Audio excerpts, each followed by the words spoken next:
Hi guys, आज हम पढ़ने जा रहे हैं लाइट के बारे में, जिसमें हमारा खास कॉन्सेप्ट होगा इल्यूमिनेशन। इल्यूमिनेशन एक्चुअली जो एक लाइट, एक बल्ब जल रहा है, वो किसी भी चीज को कितना प्रकाश दे रहा है, कितना लाइट दे रहा है किसी जगह पर पड़ने के बाद, उसकी वैल्यू को मापना ही इल्यूमिनेशन है। उसकी वैल्यू जो है वो इल्यूमिनेशन है। और ये जरूरी उन स्टूडेंट्स के लिए ज़्यादा है जो इलेक्ट्रिकल इंजीनियरिंग से रिलेटेड कोई भी स्टडी कर रहे हैं या फिर फिजिक्स में लाइट से रिलेटेड चैप्टर पढ़ रहे हैं। जैसे कि ऑपरेशन थिएटर का जो इल्यूमिनेशन है वो कितना होना चाहिए, घर का कितना होना चाहिए, एक नॉर्मल स्ट्रीट का कितना होना चाहिए, वगैरह वगैरह। तो आइए इस चैप्टर को शुरू करते हैं। तो इस चैप्टर की शुरुआत होती है लाइट से।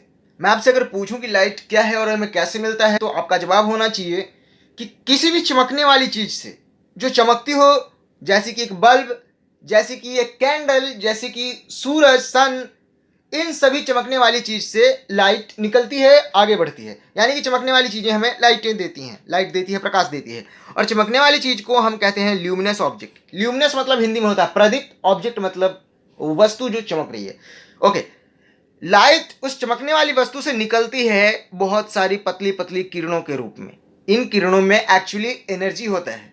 ओके, तो लाइट क्या है? एक एनर्जी का फॉर्म है, एनर्जी की किरणें हैं लाइट, जो इस बात का हमें आभास कराती हैं कि कोई भी चीज गोरी है, काली है, मोटी है, पतली है, जैसी भी है। मतलब कि वो हमें देखने में मदद करती हैं कुल मिलाकर। ओके, तो लाइट के बारे में हमने ये जान लिया कि लाइट किरणों का एक बहुत समूह है, बहुत बड़ा समूह है, जिन किरणों में एनर्जी होती है। अब बात आती है इन किरणों की, तो इन किरणों को हम कहते हैं ल्यूमिनस फ्लक्स। ल्यूमिनस मतलब प्रदीप्त और फ्लक्स मतलब कि किरणें। तो ये ल्यूमिनस बॉडी से निकलती हैं, इसलिए इन किरणों को, इन फ्लक्स को हम ल्यूमिनस फ्लक्स कहते हैं, जिसे हम एफ से डिनोट करते हैं। और इनका यूनिट होता है, इनको मापा जाता है लुमेन में, जिसे एल एम से डिनोट करते हैं। मान लीजिए कि हमारे पास एक बल्ब है और ये बल्ब चारों तरफ लाइट दे रहा है, यानी कि अपनी फ्लक्स को, अपने ल्यूमिनस फ्लक्स को चारों तरफ फैला रहा है। यहां मान लीजिए इस बल्ब का है सेंटर पॉइंट, और इस यहां सेंटर पॉइंट से हम एक एंगल लेते हैं, एक कोण लेते हैं, जिसे हम कहेंगे सॉलिड एंगल। सॉलिड एंगल क्या है, आइए पहले देख लेते हैं। तो गाइस, सॉलिड एंगल हमारे लिए कोई नई चीज नहीं है। हम हर रोज लगभग अपने एक खास सॉलिड एंगल को देखते हैं, वो है पेंसिल की टिप। पेंसिल के टिप का ये हिस्सा जो कुछ ऐसा है, ये एक सॉलिड एंगल है। आप जो आइसक्रीम कोन खाते हो वो एक सॉलिड एंगल है। तो आप इमेजिन कर सकते हो या समझ सकते हो, विजुअलाइज कर सकते हो कि एक सॉलिड एंगल क्या है। अब बात आती है कि इसे मेजर कैसे करते हैं, इसके यूनिट्स क्या हैं। तो जैसे हम ये 90 डिग्री वगैरह एंगल्स पढ़ते हैं और इसका यूनिट होता है डिग्री, वैसे ही सॉलिड एंगल का यूनिट होता है स्टीरेडियन, जिसे डिनोट करते हैं एस आर से। जैसे डिग्री को ऐसे छोटा सा जीरो लगाकर, डॉट लगाकर डिनोट करते हैं, वैसे इसे डिनोट करते हैं एस आर से। ओके, एंगल का सिंबल क्या होता है? एंगल का सिंबल होता है ऐसा। जो 3D एंगल्स हैं उन्हें हम डिनोट करते हैं, जो सॉलिड एंगल है उन्हें डिनोट करते हैं ओमेगा से, जिसे इस तरीके से लिखा जाता है, या कई बार छोटे डब्ल्यू जैसा भी लिखा जाता है। ये एक ग्रीक लेटर है। ओके, अब बात आती है कि इस सॉलिड एंगल का मेजरमेंट लिया कैसे जाता है। और जैसे 1 डिग्री में हमें पता है कि 1 डिग्री में थोड़ा सा एंगल खुला होगा, वैसे ही 1 स्टीरेडियन में इसकी वैल्यू कितनी होती है, ये एंगल का जो गैप है ये कितना होता है। तो इसके लिए आपको इस फिगर को बिल्कुल कॉन्सेंट्रेट होकर समझना होगा, जो जो मैं इसके बारे में आपको समझाने जा रहा हूं। तो शुरू करते हैं। ओके, तो ये है एक गोला, एक स्फीयर, और ये है इसका सेंटर पॉइंट। इस सेंटर पॉइंट से इसके आउटर पॉइंट का, इस बाहरी सतह का जो डिस्टेंस है वो क्या है? आर। आर डिस्टेंस है। और इसे हम क्या कहेंगे? आर क्या है यहां पर? आर है इसका रेडियस। ओके, तो आर है रेडियस और ये है एक स्फीयर। आप यहां पर ध्यान से देखो तो इस गोले के इस बाहरी हिस्से पर एक चिन्ह लगा हुआ है, एक कलर लगा हुआ है, जो इतने दूर के हिस्से के एरिया को, क्षेत्रफल को घेरे हुए है। ओके, ये क्षेत्रफल कितना है? तो ये क्षेत्रफल यहां इसकी वैल्यू लिखी हुई है, ये है आर स्क्वायर। और आर क्या है? इस गोले का, इस वृत्त का रेडियस। तो इस गोल सर्कल के जो सेंटर पॉइंट्स हैं, जो इसके डायमीटर है, उसके एंड पॉइंट्स को अगर हम इसके सेंटर से ऐसे मिला दें तो यहाँ पर एक एंगल बन गया, और ये एंगल है 180 रेडियन। इसे हम ऐसे भी कह सकते हैं कि 180 रेडियन वो एंगल है जिसमें रेडियस आर के स्क्वायर के बराबर एरिया बनाने के लिए, एरिया घेरने के लिए, उसे कवर करने के लिए जो रेडियस है उसे जितना खुलना पड़ता है, उस खुलने में जो एंगल यहां पर बनता है, ये जो एंगल बनता है ये होता है 180 रेडियन। वैसे ही अगर एक बड़ा गोला यहां पर बनाना हो जिसका जो एरिया है वो इस रेडियस के स्क्वायर के डबल हो, यानी कि 2r² हो, तो उसके लिए इस रेडियस को यहां से खुलकर यहां तक जाना होगा, और इनके बीच में ये जो एंगल बनेगा वो होगा 2s r 2st रेडियन। तो उम्मीद करता हूं कि आपको समझ में आ गया है कि स्टीरेडियन क्या है और कैसे मेजर होता है। ओके, इस सॉलिड एंगल के कॉन्सेप्ट को थोड़ा और स्ट्रॉन्ग और क्लियर करने के लिए एक छोटा सा एग्जांपल हम इसी फिगर में कर लेते हैं। मान लीजिए कि हमें ये इतना बड़ा एरिया दिया गया है इस वाले गोले के ऊपर, और यहाँ पर इसका सेंटर पॉइंट हम जान रहे हैं। तो हमसे ये कहा गया है कि ये जो पूरा एरिया है, ये जो पूरा क्षेत्रफल है, इसकी वैल्यू है 7r²।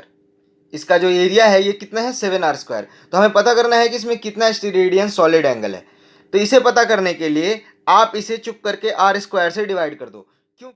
क्योंकि हमें पता है 1 स्टीरेडियन एक बार r² के एरिया के बराबर होता है, यानी r² के रेडियस के स्क्वायर के जो एरिया होता है उसके बराबर होता है। तो यहाँ पर r² कितनी बार है, 7 बार है, 7 से गुना हो रहा है, तो r² से r² कट जाएगा, तो आंसर क्या आएगा, 7 स्टीरेडियन, 7sr। तो इसमें टोटल जो सॉलिड एंगल है, ये एंगल जो यहाँ से इस पॉइंट से इस पॉइंट को ज्वाइन करने पर ये जो एंगल बनेगा, ये टोटल सॉलिड एंगल कितना है, 7 स्टीरेडियन। इस वैसे ही हम जानते हैं कि जो एक पूरा स्फेयर है, पूरा गोला है, उसका जो ये टोटल सरफेस एरिया यानी कि संपूर्ण पृष्ठीय क्षेत्रफल, ओके, वो कितना होता है, वो होता है 4πr²।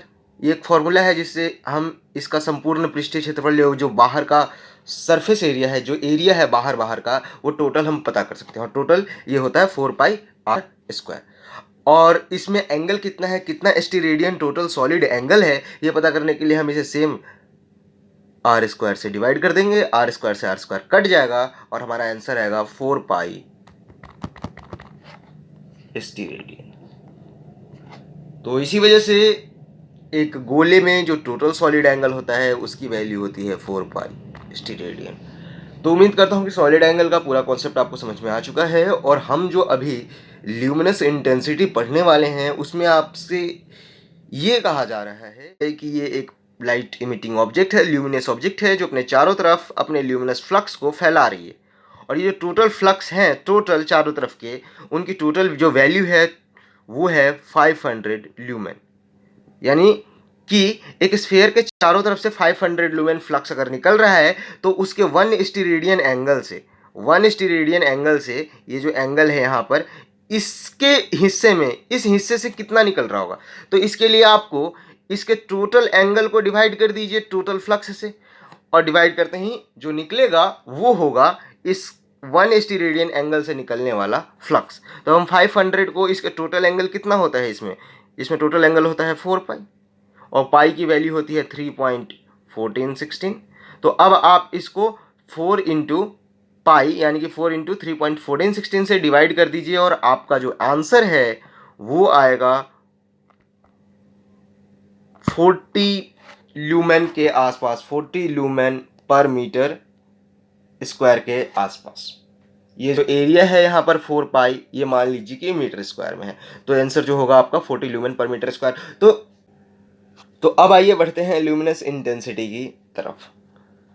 कि मेरे पास यहां पर है एक नकली सा बल जो अपने चारों तरफ अपने फ्लक्स को, अपने ल्यूमिनस फ्लक्स को फैला रहा है। ओके, अब ये बात तो तय है कि ये बल्ब है जो ये गोल होगा, बिल्कुल, मतलब कुछ तो गोल होगा ही, गोल होगा, और इसमें जो एंगल होगा वो 3D एंगल होगा। तो अगर मैं एक स्टीरेडियन 3D एंगल के बीच जितने भी फ्लक्स आ रहे हैं उनकी वैल्यू बता दूं तो वो वैल्यू यानी कि मैं ल्यूमिनस इंटेंसिटी बता रहा हूं। जैसे कि मान लीजिए कि ये जो एरिया है इसमें दो फ्लक्स जो हैं वो निकल रहे हैं, आगे बढ़ रहे हैं, तो ये एरिया हो गया 1 स्टीरेडियन 1 SR। ओके, और इसमें फ्लक्स की गिनती कितनी है, एफ की गिनती कितनी है, 2 लुमेन।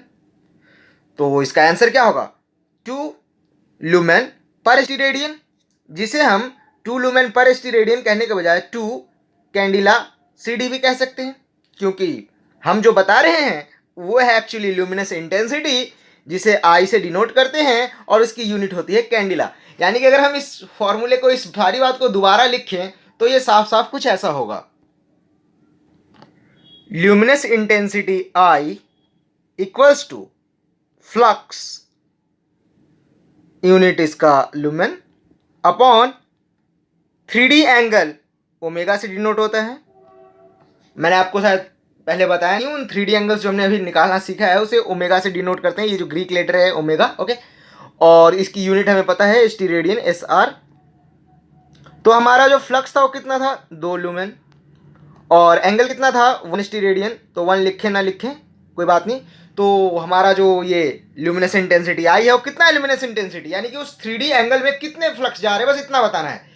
तो फ्लक्स 2 लुमेन है, यानी कि उसकी इंटेंसिटी, उसकी जो सघनता है वहां पर जो फ्लक्स की भीड़ है उस एरिया में वो है 2 लुमेन, जिसे हम कह सकते हैं 2 लुमेन पर स्टीरेडियन या 2 कैंडिला 2 CD। बस, तो उम्मीद है कि ल्यूमिनस इंटेंसिटी भी आपको निकालना आ गया, और आप यहाँ पर फॉर्मूले में भी देख सकते हो कि ल्यूमेन और स्टीरेडियन दोनों का जो कंबाइंड ड्राइव्ड यूनिट है वो है कैंडिला। तो लुमिनस इंटेंसिटी अब हमें समझ में आ चुका है, और आगे है इल्यूमिनेशन। लुमिनस इंटेंसिटी के ही टर्म में एक टर्म होता है mean spherical candle power, MSCP, और ज़्यादा से ज़्यादा ये आपको शॉर्ट फॉर्म में ही देखने को मिलेगा, आप सिर्फ शॉर्ट फॉर्म में ही पेपर में पूछा जाएगा। इसको निकालने के लिए कुछ नहीं करना आपको, इसमें आपको पूरा फ्लक्स दिया रहेगा। जो भी एक लाइट इमिटिंग ऑब्जेक्ट, एक प्रकाश देने वाली वस्तु जितना भी फ्लक्स बाहर भेज रही होगी, अपने से रेडिएट कर रही होगी, वो टोटल फ्लक्स आपको दिया रहेगा, यानी कि F दिया रहेगा, और आपको उसे डिवाइड करना है टोटल स्फेरिकल एंगल, और हमें पता है टोटल स्फेरिकल एंगल कितना होता है, 4 पाई, जिससे हम निकालते हैं MSCP, mean spherical candle power, और इसकी यूनिट होती है कैंडिला, जो ल्यूमिनस इंटेंसिटी की यूनिट है। तो मान लीजिए कि आपको एक क्वेश्चन दिया गया है जिसमें कहा गया है कि एक बल्ब 1000 लुमेन फ्लक्स रेडिएट कर रहा है, भेज रहा है, बाहर निकाल रहा है, तो उसका MSCP बताना है। तो हम 1000 लुमेन को, यानी कि टोटल फ्लक्स F को डिवाइड किससे करेंगे, 4 पाई से, जिसका आंसर आएगा काटने के बाद 80 कैंडिला 80 CD। तो इस तरीके से आपको MSCP निकालने की जरूरत पड़ सकती है, एग्जाम में ये पूछा जा सकता है। खैर, अब हम बढ़ते हैं अपने मेन कॉन्सेप्ट, लेकिन अब वो मेन रहा नहीं, वो काफी इजी रहने वाला है आपके लिए, और वो है इल्यूमिनेशन। वेल, नेक्स्ट टॉपिक है इल्यूमिनेशन। जैसे ल्यूमिनस इंटेंसिटी, जिसे हम MSCP भी कहते हैं, वो लाइट के शुरू पॉइंट से, स्टार्टिंग पॉइंट से एक सॉलिड एंगल में पड़ने वाले टोटल फ्लक्स को दर्शाता है। वैसे ही इल्यूमिनेशन एक सॉलिड सरफेस पर पड़ रही टोटल फ्लक्स का आंसर होता है। सपोज कीजिए कि हमारे पास एक सरफेस है, एक सतह है, एक बोर्ड रखा हुआ है, जिसका जो टोटल एरिया है, जो टोटल ये एरिया है, ये है 10 मीटर स्क्वायर, और इस पर ये जो फ्लक्स ऊपर से गिर रही है, ये जो फ्लक्स गिर रही है, ये फ्लक्स पड़ रही है, इनकी संख्या है मान लीजिए 200 लुमेन। तो अब आपसे पूछा जाता है कि भाई 10 मीटर स्क्वायर में 200 लुमेन पड़ रहा है, तो हर 1 मीटर स्क्वायर एरिया में कितना लुमेन पड़ रहा होगा, आप इसे काटोगे और आपका आंसर आएगा 20 लुमेन अपॉन 1 मीटर स्क्वायर, या कहें पर मीटर स्क्वायर। और ये जो आपका आंसर है 20 लुमेन पर मीटर स्क्वायर, इसी को हम कहते हैं उस एरिया, इस एरिया का इल्यूमिनेशन, यानी कि इस एरिया का जो इल्यूमिनेशन है वो है 20 लुमेन पर मीटर स्क्वायर, या इसे हम ऐसे भी कह सकते हैं कि इस एरिया का जो इल्यूमिनेशन है वो है 20 लक्स। इल्यूमिनेशन ई पता करने के लिए गिरने वाली फ्लक्स एफ को गिरने वाले सरफेस, जिस सरफेस पर वो फ्लक्स गिर रहा है, उस सरफेस, उस सतह ए से डिवाइड करते हैं। यानी कि ई पता करने के लिए हम फ्लक्स एफ, इन फ्लक्स को जिस एरिया पर ये फ्लक्स टोटल पड़ेंगे, उस टोटल एरिया, बस जितने पर वो पड़ रहे हैं उस एरिया से डिवाइड कर देंगे, और इसने काट कर जो आंसर आएगा वही उस एरिया का होगा इल्यूमिनेशन। और इन यूनिट्स को, इस फ्लक्स को हम लिखते हैं ल्यूमेन में, और इस एरिया का यूनिट होगा मीटर स्क्वायर, और इन दोनों का जो कंबाइंड यूनिट है वो क्या है? लक्स। तो उम्मीद करता हूं कि इल्यूमिनेशन भी आपको समझ में आ चुका होगा। अब अगर कोई आपसे इल्यूमिनेशन की डेफिनेशन पूछे तो अब आप इस फॉर्मूले को बता सकते हो। इल्यूमिनेशन ई बराबर होता है पड़ने वाली टोटल फ्लक्स बटा क्षेत्रफल जिस पर वो फ्लक्स पड़ रहा हो। इसे आप सीधे सीधे भाषा में ऐसे भी कह सकते हो, साधारण भाषा में, कि इल्यूमिनेशन फ्लक्स और क्षेत्रफल का अनुपात होता है। तो उम्मीद करता हूं गाइस कि ये जो इल्यूमिनेशन है ये कुछ नियम्स को फॉलो करता है जिसे हम लॉज ऑफ इल्यूमिनेशन कहते हैं। आइए इन लॉज को समझते हैं। हम जानते हैं कि अगर ये हमारा लाइट का सोर्स है और यहां से लाइट चलती है तो ये धीरे धीरे आगे जाकर फैलती जाएगी, यानी कि जो एरिया है यहां पर जो एरिया होगा वो धीरे धीरे बड़ा होता चला जाएगा। और हम जानते हैं कि ये एरिया जो है ये स्टार्टिंग पॉइंट से लेकर वहां उस पॉइंट तक का जो डिस्टेंस है जिसे हम कहेंगे आर, उसके स्क्वायर के बराबर ये एरिया होता है। ये हम जानते हैं। यानी कि यहां पर दो बातें निकल कर आ रही हैं। पहली तो ये कि जैसे जैसे डिस्टेंस बढ़ता चला जाएगा वैसे वैसे आर की वैल्यू बढ़ती चली जाएगी। जब आर की वैल्यू बढ़ती चली जाएगी तो आर का जो स्क्वायर है, यानी कि ये जो एरिया है, ये भी बड़ा होता चला जाएगा। ओके, एक खास बात कि मान लीजिए इस सोर्स से, यहां पर ये जो सोर्स है हमारा कैंडल है, यहां पर इस सोर्स से सिर्फ 2 फ्लक्स बाहर निकल रही हैं या 3 बाहर निकल रही है, तो पहले तो यहाँ पर छोटे एरिया में इनकी भीड़ ज़्यादा रही होगी, और जैसे जैसे ये बड़े एरिया में पहुँचते गए इनकी भीड़ कम होती गई, ये आपस से दूर दूर होते गए। पहले ये पास पास थे, अब ये दूर दूर निकल जाएंगे 3 जगह। तो इनकी जो भीड़ है, जिसे हम ल्यूमिनस इंटेंसिटी या सघनता या ऐसे कुछ कह सकते हैं, मतलब टेक्निकल टर्म में से ल्यूमिनस इंटेंसिटी ही कहा जाता है। तो ल्यूमिनस इंटेंसिटी इनकी क्या है? घटती चली जाएगी।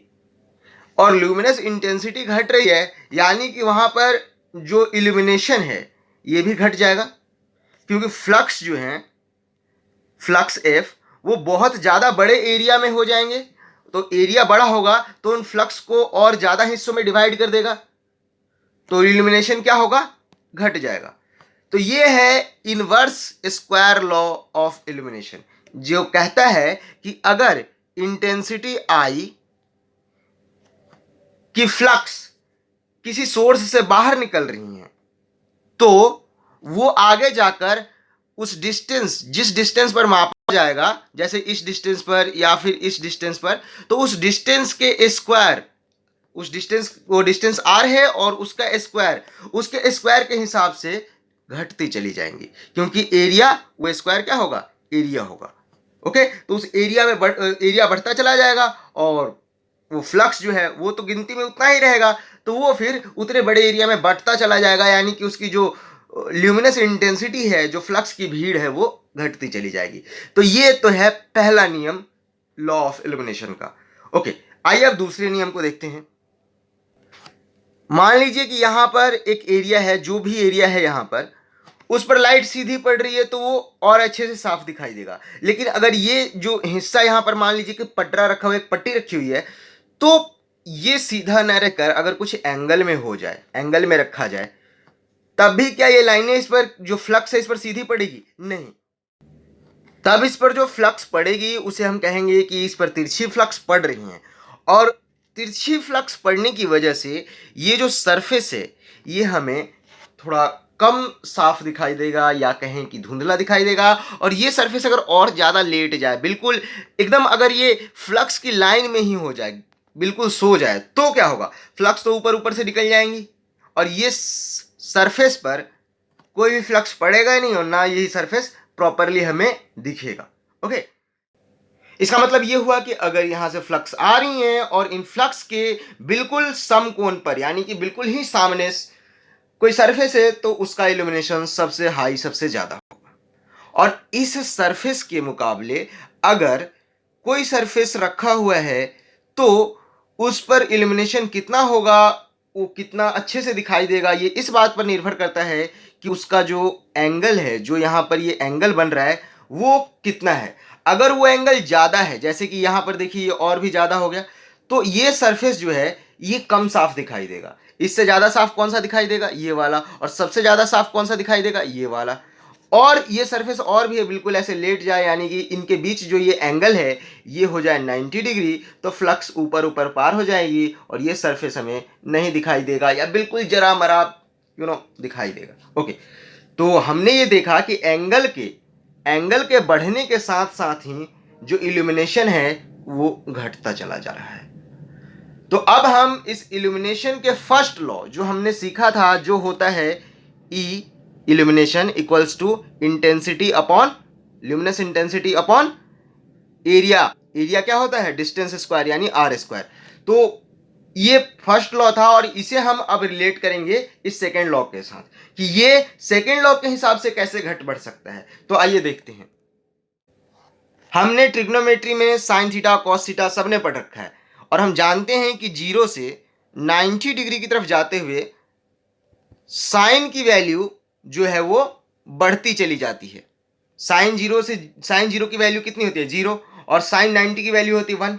लेकिन जो कॉस है उसका एंगल वो 0 से 90 की तरफ जब बढ़ता है तो उसकी वैल्यू घटती चली जाती है। और हमारे केस में भी यही हो रहा है कि जैसे जैसे ये जो एंगल है ये बढ़ता चला जा रहा है, ये जैसे जैसे इसकी वैल्यू 90 होती चली जा रही है, वैसे वैसे जो हमारा ल्यूमिनस इंटेंसिटी है, इल्यूमिनेशन है, वो क्या हो रहा है, वो भी घट रहा है।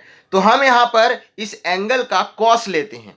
क्या लेते हैं, कॉस। और ये एंगल मान लीजिए कि हम थीटा लेते हैं। ये एंगल जो है हमारा यहां पर, ये मान लीजिए कि थीटा है, तो हम इस थीटा का क्या लेंगे, कॉस, यानी कि हम कॉस थीटा लेंगे। तो कॉस थीटा क्या है, कॉस जो है वो हमेशा जैसे जैसे एंगल बढ़ता चला जाएगा वैसे वैसे कॉस थीटा जो है वो घटता चला जाएगा।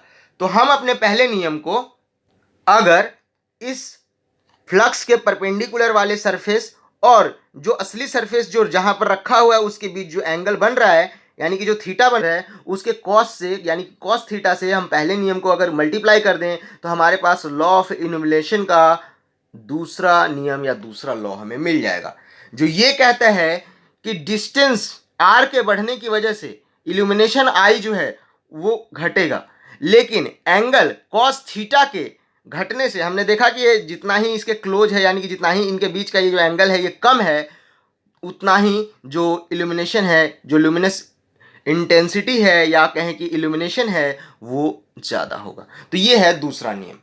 तो उम्मीद है कि आपको ये सारा कुछ क्लियर हो चुका है। तो मैं उम्मीद करता हूं कि अब आपसे इल्यूमिनेशन के बारे में अगर कोई पूछे तो आपके तोते नहीं उड़ेंगे, बैठे रहेंगे। आई मीन कि आप अच्छे से जवाब दे सकते हो। फिर भी अगर आपका कोई कमेंट, कोई सुझाव हो तो आप गाइस प्लीज मुझे बताना, क्योंकि टीचिंग आई मीन मेरा पैशन है, आई लाइक टीचिंग, बट मैं इसे इम्प्रूव भी करना चाहता हूँ, क्योंकि हमें स्टूडेंट्स की, जब मैं भी स्टूडेंट अभी हूँ खैर, तो एक दिक्कत होती है, हमें जहाँ पर समझ में आना बंद होता है हम वहाँ पर पढ़ना भी बंद कर देते हैं, क्योंकि मन नहीं लगता फिर पढ़ने में। इस बात को ध्यान में रखते हुए मैं आपको ट्यूटोरियल्स बना कर देता हूँ ताकि आपको ये दिक्कत का सामना ना करना पड़े। तो गाइस मिलते हैं नेक्स्ट वीडियो में। For the time being, like, subscribe and comment this below this video and have fun. Bye bye.